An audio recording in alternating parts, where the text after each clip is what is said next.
Alright, what's up YouTube? Let's go on a journey here. This is a level 83 Chieftain, Vaal Pact RF, Mahuxotl's Tornadoes build, Awakener level 8. This is a tier 5 white promenade, just for display purposes and showing that Righteous Fire can indeed be run on a no regen, just Vaal Pact setup. This build is intended to be pretty easy to run, in the sense that I'm really only using my right hand for the mouse, all movements on the right hand, including Righteous Fire. Tornadoes handle everything, most part. All those explosions you see are from Fire Burst, from Essence of Hysteria on the weapon.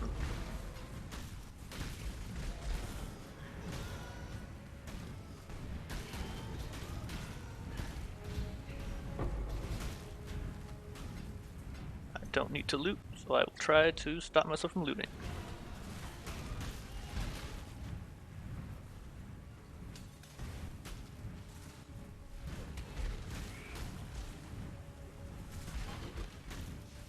So bosses right here, so essentially everything's done to be AFK on bosses. Low damage but high tank. There you go. And I wonder if I skip the ultimatum at some point. Wait, of course, there's no ultimatum. This is standard, silly. Alright.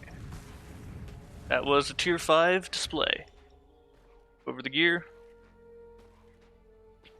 Core of the build is running Wall's Tornadoes through Wall's Flock, obviously.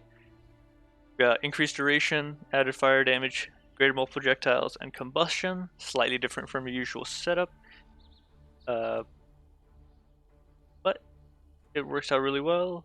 And we've got Wall's Winds and Wall's Talons to reduce the duration of aspect of the Avian, allowing the tornadoes to come out rapidly.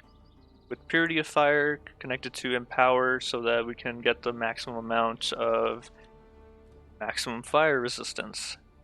As you expect, Warp Timepiece of this one, reduce skill effect duration, allowing the tornadoes to go off more rapidly. Golem's Heart, Life, all max res. Righteous Fire, we can run it easier. So our weapon is a Oscillating Scepter to save us a couple points from Elemental Overload, and throwing cast level 20 Fire Burst on hit to aid the damage. Since typically with a fire damage, Wall's Tornadoes would be using the staff, I can't remember the name right now, but it has Battle Mage on it, adding lots of base physical damage to convert to fire. Since we're using Mahuxotl's Machination, we're kind of locked into one-handed. Mahuxotl's essentially allows us to convert about 2/3 of all elemental damage we take to chaos, and the other 1/3 of elemental damage is taken as fire. So we only need fire and chaos resist. We have 83 fire resist, 87 chaos resist. That conversion, 2/3 chaos, 1/3 fire, also applies to Righteous Fire. So we can tank Righteous Fire a little bit better. Plus, Vaal Pact on this makes it easier to leech enough that we can tank Righteous Fire.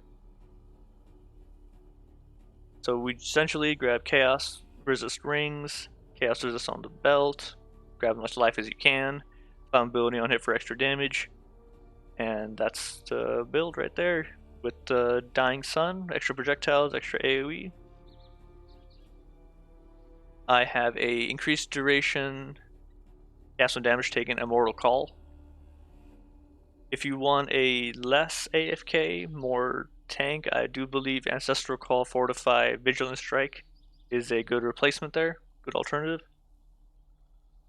Because we have cast level 20 Fire Burst on hit on the weapon here, we use the support gems Control Destruction, increased AoE, and Elemental Focus. On the gloves, we've got Phase Run, Flame Dash, and Righteous Fire with Second Wind, but Second Wind's unnecessary, plus it will be nerfed overall in the next patch. So Flame Dash, we'll just keep it on 3. Phase Run ultimately would only be negatively affected by Second Wind, so we just don't use Second Wind anymore. Fire Burst's cooldown will be increased, but it's not a major downside. We can still work without that, without it being so frequent. And as for the tree, go out to life. We're replacing the replacing Agnostic with a Lethal Pride Rockiata Legion Jewel to get Tempered by War, so that in combination with Mahuxotl Shield, we no longer need Cold and Lightning Resist, as explained earlier. Grab life, and fire resist. Fire damage, fire resist, chaos resist, maximum chaos resist. Grabbing glancing blows is a good option for defense. Life, elemental damage, life. Avatar Fire, make sure we're only dealing fire damage, thanks to the fact that, or due to the fact that we're going to be leeching fire damage and also covering enemies in ash so they take more fire damage. So the more fire damage we deal, the better it is. We don't need a variety of damage here. As you can see, I've only done the first 3 labs, not the 4th one. 4th one would most likely be Ramako Sun's Light. So to clarify, we start with Namahu's Flames Advance to level up easier. 50% Fizz converted to fire. Every 10 seconds gain 100% Fizz as extra fire damage for 4 seconds. Inakura, Death's Fury, leech fire damage, cover enemies in ash so they move slower and take increased fire damage, and also percent strength increase. And then we take Tassalio, Cleansing Water for easy fire resist, physical damage from hits taken as fire damage, and bonus recovery if we've taken fire damage from a hit recently, as well as unaffected by Ignite. The 4th lab would then be Ramako Sun's Light for damage penetrates 15% fire resist. The 15% physical damage taken as fire damage is very crucial in that most of our mitigation is of elemental damage through Mahuxotls and Tempered by War. So essentially 15% of the physical damage we take is going to be completely mitigated. And then having some physical damage reduction was nice. Also, if you were to choose to move down to Call to Arms and use Enduring Cry, maintain endurance charges, that would be very useful as well. Bonus physical damage reduction. But other than that,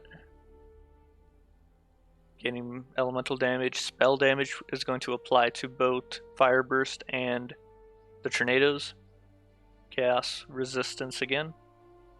And then Nature's Patience. Gain 2 Grasping Vines each second while stationary, allows us to AFK more effectively. So we get 40% chance to deal double damage and 10% less damage taken once we are at maximum vines. And at any point, if you need to cancel the vine so you don't start moving slow like that, once the vines build up, you can use a movement skill such as Flame Dash, and it will be all gone immediately. Simple movement. Then, as the tree is pretty straightforward, life and elemental damage, and fire and chaos resist. As well as we do have a jewel here, Watcher's Eye. While I have a Purity of Fire and Purity of Elements, Watcher's Eye, you only need Purity of Fire because we're not using Purity of Elements. So 10% of physical damage taken as fire damage while affected by Purity of Fire in combination with Tassalio Cleansing Water. We have a quarter of our physical damage taken as fire damage, so it's mitigated. And then any damage we block, we only take 65% of that. So layers of defense are pretty strong in this character. Alright, so don't forget to like and subscribe and comment for the algorithm. And Follow on twitch.tv/Crotality as well as Instagram, Crotality_gaming. And as always, explore responsibly. Pretty strong in this character, very high tank ability.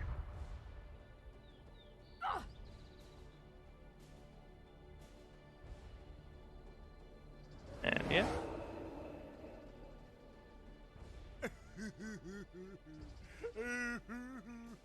Pretty sure that's going to be in the video, so I'm just going to wait a second. This part will be edited out.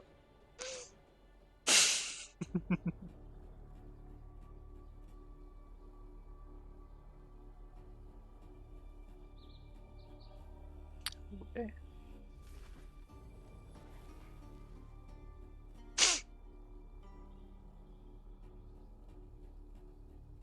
Just don't forget to...